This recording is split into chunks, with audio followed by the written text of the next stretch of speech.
गरीब साध साध सब नेक हैं, आप अपनी ठोरी।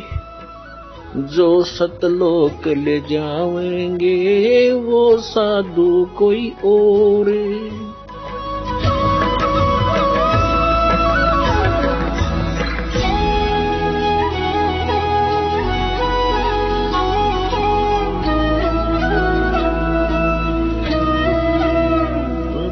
तो करो तो बावड़ू, दूर दूर करो तो जाऊं।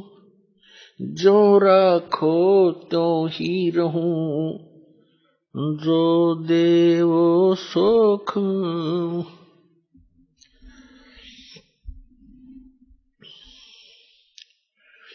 परमपिता परमात्मा पूर्ण ब्रह्म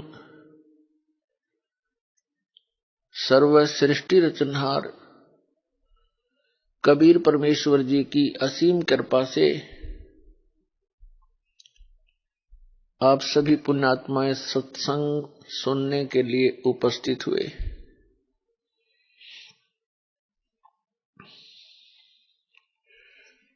कबीर परमेश्वर जी हम सभी आत्माओं के पिता हैं, जनक हैं, उत्पत्ति करता है। हम अपनी गलती के कारण इस काल के लोक में फंस गए। अनजानपने में हमने भयंकर भूल कर दी, जिसका दुष्परिणाम हम यहां भोग रहे हैं। हम इतनी गंदी जिंदगी जी रहे होते हैं, मनुष्य जीवन में भी हम महाकष्टों को झेलते हुए आगे बढ़ रहे होते हैं। मनुष्य जीवन के अतिरिक्त अन्य प्राणियों के शरीरों को देखने से ही पता चल जाता है वो कितने कष्ट को झेल रहे हैं। फिर भी हम कभी ये सोचते नहीं कि ऐसा क्यों हो रहा है।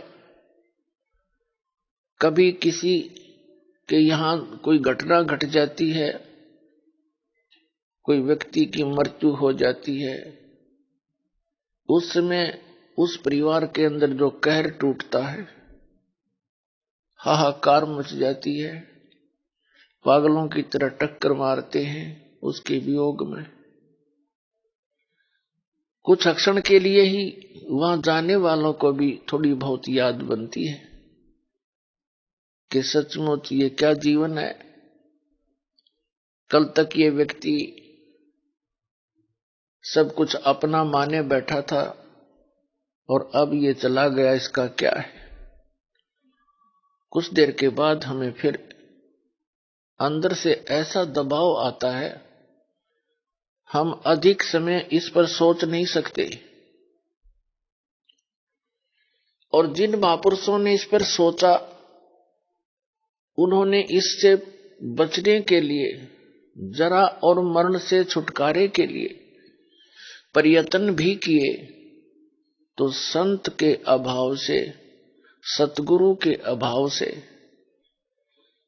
तत्व ज्ञान के अभाव से उन्होंने घर भी त्याग दिए, जंगल के अंदर घास फूस खाकर भी निर्वाह किया।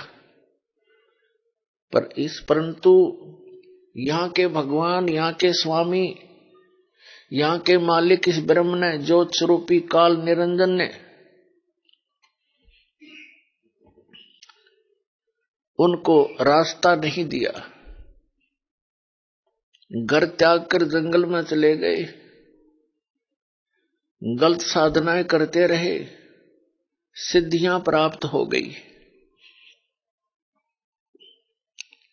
सिद्धियां प्राप्त हो जाने से वो प्राणी फिर किसी को बद्दुआ देता है, उसका भी प्रभाव स्पष्ट नजर आता है। किसी को आशीर्वाद देता है, वो भी फल जाता है। जिस कारण से वो व्यक्ति इन सिद्धियों को प्राप्त करके प्रभु बन बैठता है, प्रभु प्राप्ति का रास्ता भूल जाता है।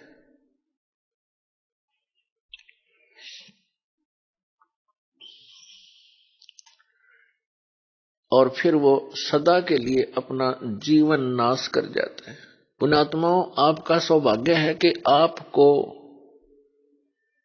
वो मार्ग, वो अध्यात्म ज्ञान प्राप्त हो रहा है जो आज तक कुछ महापुरुषों को छोड़कर किसी को प्राप्त नहीं हुआ। पुण्यात्माओं, परमात्मा प्राप्ति की लगन इस आत्मा को उसी समय लग गई थी जब वो भगवान से दूर हुए थे, क्योंकि जो सुख हमें सतलोक के अंदर था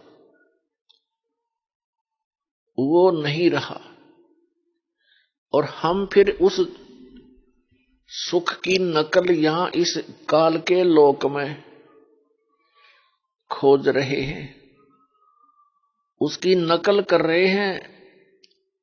निर्धन सोचता है धनवान सुखी, धनवान सोचते हैं राजा सुखी। ना राजा सुखी ना धनवान सुखी,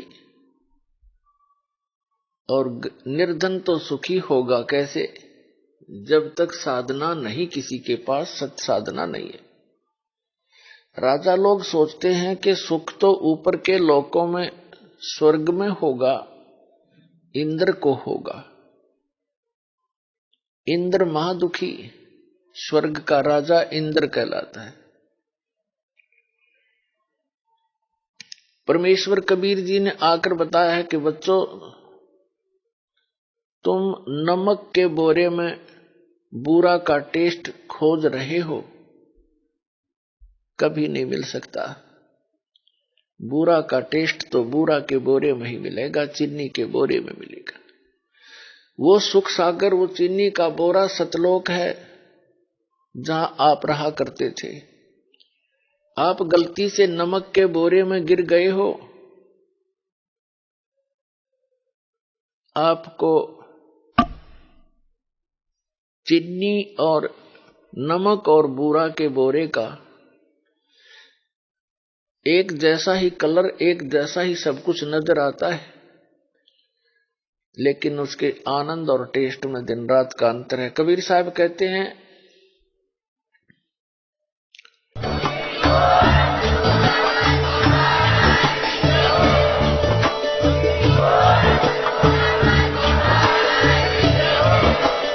आप सुन रहे थे जगत गुरु तत्वदर्शी संत रामपाल जी महाराज जी के मंगल प्रवचन। अधिक जानकारी के लिए विजिट कीजिए हमारी वेबसाइट www.jagatgururampalji.org। संत रामपाल जी महाराज जी के शुभ आशीर्वाद से पूरे विश्व भर में 500 से भी ज्यादा नाम दीक्षा केंद्र हैं, जिन पर संत रामपाल जी महाराज जी द्वारा ऑनलाइन निःशुल्क नाम दीक्षा दी जा रही है। अपने नजदीकी नाम दीक्षा केंद्र का पता करने के लिए संपर्क करें 8222880541।